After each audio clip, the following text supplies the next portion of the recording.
Oh, Mary, I am so excited for this conversation. I get the opportunity to talk to Mary often. She is a co-host in a podcast we do together called Light. We are collaborators in a product called the Synergy Sisters. We have been doing this for, I think, 5 years, Mary. Four. And I Four. Yeah. four, and I am so blessed. But it's time for everybody else to meet Mary as well. So some of you might know her, and some of you this might be just the gift that you're looking for today. So Mary, welcome to the Be Extraordinary Women's Network. Well, thank you, Debbie. And it's first of all, we always have so much fun together. And because if we're not doing things and we're having fun, then something's wrong. And it's always, I say, it's just such an honor to that every time I get to be with you because I don't know, we just align and it's like that magic comes up. So thank you for having me. And hello, You're everyone. You're so welcome. You hit on something because, our smiles are this bright because this doesn't feel like work. This is what we get to do for a living, and it feels so fun whenever we get to work together. So, Mary, we are here inside of the Be Extraordinary Women's Network, sharing stories of extraordinary women making extraordinary moves. And really, what we're doing here is giving you a platform to share your story and giving you a platform to be seen. But more than that, we are bringing hope and possibilities to those that might not recognize themselves as extraordinary yet.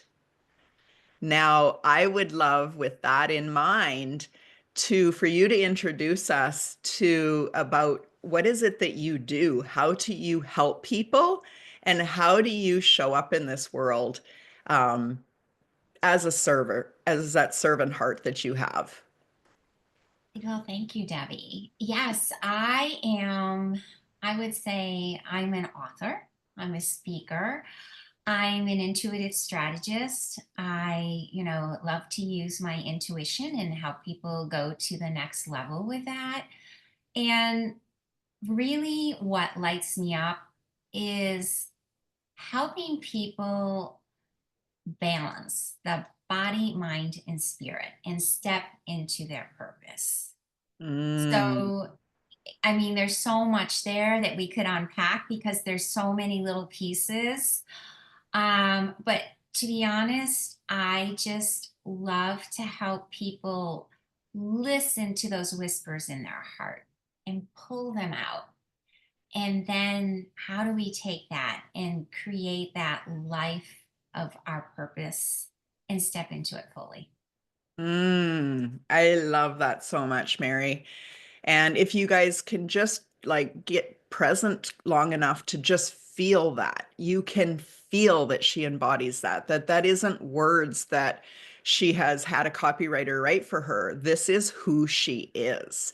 And it really is amplified every time that you walk into a room, Mary. Let's talk about what it feels like to see the extraordinary in other people, because I know that you do that really well. Oh my goodness. It is like, I just love celebrating people. But when you walk into a room and you can just see there's something, every single person has that little something special. It could be the way that they're dressed, the way that their hair is styled. It could be just the expression on the face, or I'm very observant. So it might be someone's tattoo. It's just this curiosity, but it's that energy that the person emits. And you can just feel that the pulse. Yeah. And that for me is, I mean, I used to work in my early years out of college in sales and marketing, and we used to say, oh, you're reading the room. Well, actually, you're feeling the energy of everything and everyone in the room. And so, as I have developed myself, that's where you really start to understand just that pulse. Yeah, I love that. And maybe we'll have time to circle back to that because it's really an important skill set. And I think that we all have it, there's an opportunity to embrace it more and let it help you help others. So, Mary, was there ever a time that you did not feel extraordinary, or you didn't recognize the extraordinary in you?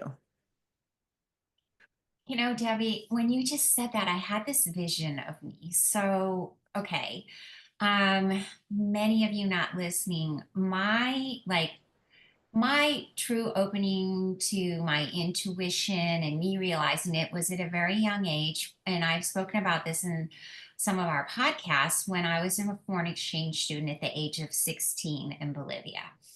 So it was a tremendous year. I went to South America, and imagine that I really had to dig deep and figure out who I was because I was set in a whole new setting. I had a whole new language. I'd been studying French, and now I'm in a Spanish speaking country. We'll do a whole nother episode about how this all happened. But I really had to dig deep that year and start to understand what and who I was, my true essence. So I came home, and imagine that you're away from a year and then you're put back into your original setting and you have completely shifted. And especially, when we're 15, 16, 17, we're going through a lot of changes there. I mean, physically that year I grew 4 inches. So it was like, even when I came home, I have 3 older brothers, and they were like, oh my gosh, like I really hit a growth spurt when I was there. But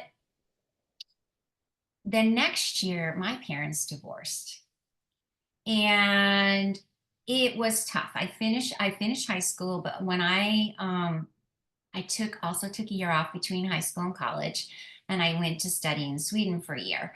But when I was in Sweden, my parents divorced. They sold our house. They both moved to new cities. And when I came home, I did not feel extraordinary. I I was lost because everything that had grounded me was no longer really there. I didn't have my friends close. I didn't have anything.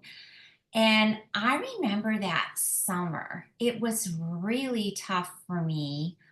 I've always been very athletic, but I started to put on some weight and I just couldn't figure out what was going on. So by the time I went to school, I probably was carrying like 10 or 12 pounds more on me, which for me, that was a lot because I'd always been, and I just, I was out of alignment. I mean, now I can look back and truly see everything that was going on. And it took me probably till January. So we started school in February. It took me till January, but I was very blessed that in the dormitories, our RA, our resident assistant, the older classmen who live with us, she sat with me one day and we started talking about it. And she said, yeah, Mary, my parents have gone through divorce and this and that. And then, we walked through it. And a few times I met with her. And I built my friend group there and everything. So things started evening off for me. But I was like a fish out of water. I just, I, I had lost my grounding force of the home, Mm, which, I know many people have that has happened to them. It could be through divorce or other things. But for me, it was just my family. It was like yeah, crumbling. So yeah. that really, when you said that, that is what came up in my mind. Well, thank you for, really using your intuition here because number one, that's the first time that I heard it in that way. So of course we get to know each other more, but these are the real great things about these conversations that we have. We're calling them interviews, but they really are a conversation and deeper knowing. As you said it, I could feel like at this time of your life where you are that teenager, really figuring out who you are and, what is your true essence. You talk about that a lot. Feeling powerful and aligned and on fire and everything's going good. And then all of a sudden the rug gets pulled out from underneath you. And then you wonder, well, who am I now? Mhm. Where is my home? Who do I live with? Yeah, you were not living at home anymore, but nobody wants their home to disappear just because they left their bedroom. And so if anybody can relate to this in your own story where the rug got pulled out from underneath you and it took your power away, it took your breath away, it took your spirit away for a while. So, Mary, let's talk about how that all came back. I feel like you started down the story of it came back by speaking it out loud and having somebody that actually could hear you and relate to you. Is there something else you want to talk about that? Because you've grown a lot being a speaker and an author and somebody that shares this. How do people step back into their true essence and into their power? Well, it's really interesting that you say that, Debbie. So, my father had traveled a lot when I was younger. And you know that my father and I, he passed away last year, and we were very close. And it was when this all happened, I was actually almost angry with both of my parents. You know, I was kind of like, what have you done? And why can't you communicate? That was my thing. Like, what is so difficult about this? Of course, as a child, you don't see everything and you don't understand everything. But I decided, okay, I really have to get to know my father more. And I also realized that even though my mother was carrying this heavy energy and it was a grudge, that I had to somehow balance that. And so I declared to them that I was going to divide up my vacation time. Where I would. My father was now in Massachusetts and my mother was in New York State. It was an 8-hour drive between both of their homes. Okay, so I that was when I kind of had to say, all right, to make this work, this is what I'm going to have to start doing. And fortunately, it all did work out in that respect with them, and my father and I became very, very, very close in subsequent years. And my mother and I, we had always had a good relationship, so it wasn't that I needed to build.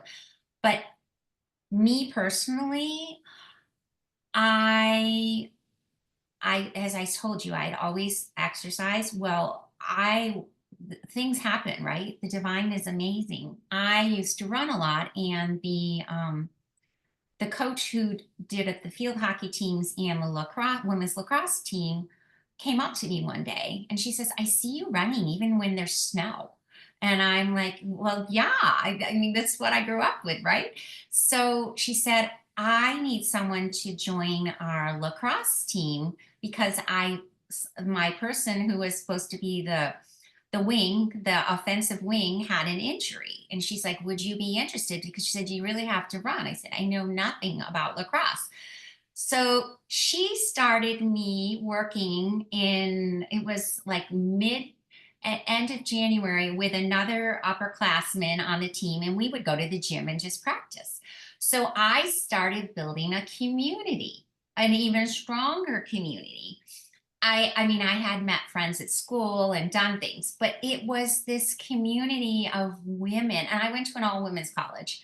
So they were there. And that just kind of led to, I think, of course, the exercise, the endorphins, the adrenaline, the community, and just being occupied with other things Yeah. was really a good remedy for the brokenheartedness of not having my same home anymore. I love this. Okay, so Mary, you are a best-selling international author. You are a keynote speaker. You are a podcast host and soon to be TV host. Let's throw that out there. So you get to be around communities that really shine their light. You are around people that know what it is like to step into your power, to shine your truest essence, to be in alignment so that you really can do your best work, that for the ripple effect of helping others do their best work. Can you talk about when this shifted Because I know there's a whole story in between of many different ways you connected and collaborated and helped others. But when did it shift for you to fully step into your light and do what you're doing today? Oh, wow. Wow, wow, wow.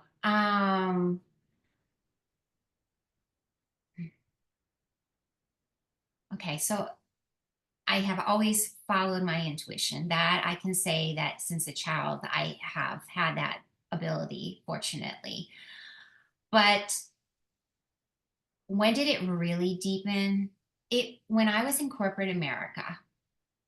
So the second job I had out of college, I have a degree in international business, and I was doing sales and marketing for a Chilean airline. And I had started with a company in New York City, and then they opened an office in Washington, D.C., and I moved down and helped with that. And it's very interesting for me, the male energy in the workplace. And also in a lot of Latin American cultures, especially back then, it's a very dominant energy. And so it was different working with the culture down there versus being in the US, right? As women, I would say we could show our glow more here, okay? And our boldness. So Debbie, I'm in my office and I received a box, and it was beautifully had a ribbon, and I'm like, oh, this is so interesting. Do you know that one of my clients, a man, sent me a lingerie with a note? And I was like, are you kidding me?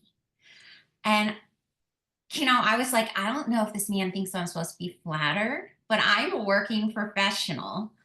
And so I've never, like, I can still picture this. And I was like, of lingerie. He sent me to my work, and like, and he had asked me out then to go out on it, for dinner. And I was like, oh my gosh. So that was one thing in corporate America, and there were many things after. But then when I was in um I worked in pharmaceutical sales for a while because I left the travel industry because I was traveling all over, and I had two children at the time. And I was like, no, it was that for me, it was the glass ceiling. Like, we got to a certain level, we performed really well. I was a top performer, but I wasn't going anywhere. So where I'm saying this is when I started, there's got to be something more. And this is when I stepped into entrepreneurship. Mm. And this was, oh my goodness, we're talking like 23, 24 years ago. And that was like the deciding factor for me was, okay, what am I going to do? How am I going to do this? But it was for me knowing that I needed to chart my own course. Yeah. Yeah. Definitely an extraordinary move, an extraordinary decision. And I want to go back to you have done a lot of things. So the women in here might be saying, wow, look at you go, Mary. This is amazing. I want to link arms with you and ride this beautiful wave with you. And others, without any judgment of which is which, others might be saying, yeah, that's easy for you to say. I could never do that. And I'm really here helping people see hope and possibility in other people's stories. So, is there a message that you have for either or women or both? Absolutely. And I have moved and had also so many career changes because my husband's career, we as a family decided we would go with it. And we, in a 30-year marriage, we've moved 7 times. So I have always been the one who, career wise, has had to reinvent myself. And so we all have these transferable skills that we can transfer into anything. And I think I would like to say, look, we all have a unique gift. What brings you joy? What flows for you easily? And start thinking about that and focusing on that, because that is when things are going to come easily. But as we go along, find that community, find that tribe. And it doesn't have to be a huge, you don't have to go online and, say, I'm going to be part of this. It could be a handful of people, one, two, three, four, five. I used to say this. I had my own bakery cafe. That was my first venture. And I had women come into me and say, how did you do this? How did you open this? I said, well, this is what I love to do. And I said, you can do this too. You have to take it one step at a time. And as you go through that first step, then you find the second step. And then you just keep building. So, no matter what you do in life, if you find what you want to do, I mean, and this could be just taking a course, or you're creating some project, or you're doing something with your kids, just start it. Because once you initiate that energy, it is amazing what continues to flow. And I do want to go back to my five, because when I was in my bakery cafe, I united with four other women, and we ended up meeting once a month, and we became dear friends. Because at that point, we were all in the, none of our businesses were more than 3 years old. And we decided that we needed a support network. So we decided to have coffee once a month, and there was an accountant, there was a marketing person, there was an insurance person, but we would talk about our families. We would talk about our trials and tribulations at work, and we would support each other. And we also knew that if something happened, we could call each other and just connect. So I can't say that there is like, we don't do anything alone. It is not me in life. It is we. Mary, that's so beautiful. I really encourage anyone listening to this live, and go ahead and put live and where you're from so we know you're with us live. But anybody with us live or watching the replay, to really stop and think, who are your five? Now, that can be us inside this group, because that's the community we're building here. But I also want you to think about in person, because the world has shifted a little bit. And we went from having nothing but personal in-person friends to sometimes we've gone off balance and only having internet friends. I highly suggest that you look at that and find that balance. Do you have both? Because Mary is my, global internet friend. And yet, if she lived next door to me, like, we would be each other's five. We would be in each other's houses having these conversations, these deep awarenesses that help us grow. And I really want that for everyone. And Debbie, I agree with you. And we need, I'm going to go back to the energy piece, because you need that touch. You need that hug. You need that tangible, just that support. You need that from your five. Yeah. So, Mary, just as we close this up, and I want you to paint a picture of what your week does look like, because you do go to many networking events and you do create events in your own home. And both of those and other things you do during the week bring you extreme joy. It is who you be. So, help paint a picture for us so that people can connect to your energy and then maybe choose that for themselves. Well, I have every morning, so I get up and I meditate, but I go off to the gym at least 3 days a week, and then I do something here. But my morning, we call it the 5 a.m. crew. Between 5 and 6, the people arrive. It is like 35 people. And we are all doing different things at the gym, but we know each other. And you know that 2 years ago we started a Christmas party because we wanted to meet everyone's spouse. And actually, we have the party next week. And it's just so much fun. So, and I will tell you, those people, if you don't show up to the gym for 2 weeks, so if I'm traveling, I need to tell them because they'll reach out and like, hey, are you okay? So I just think that that's a great way, to meet people. I try to do one in-person networking event a week.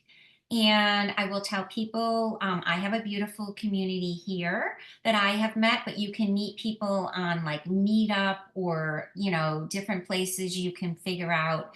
Eventbrite's a great place to figure out if there's something local happening. I am in a international women's group where we help women and children in other countries, and we meet every 3 months, but there are activities in between if you want to, do a volunteer event. And then, I mean, my husband and I, we have a lot of corporate things with his work. So if I want to see him sometimes, because he's also on the community relations team, I say, well, if I want to see him, I'm going to go with him on this weekend event. So, I mean, that's what we do. And then even my local community, we are just in my little development, there's 26 houses. So we create things. I started during COVID the gingerbread house decorating competition, and we actually have that next weekend. So all of the families get together. We bring our houses and we judge, and we have hot cocoa and cookies.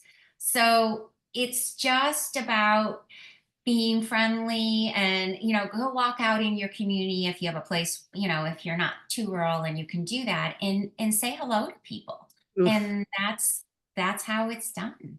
Yeah. I love it. I love the energy you bring.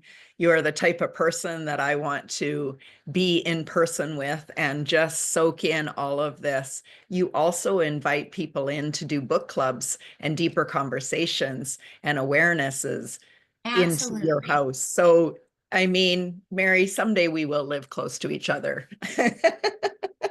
I hope so.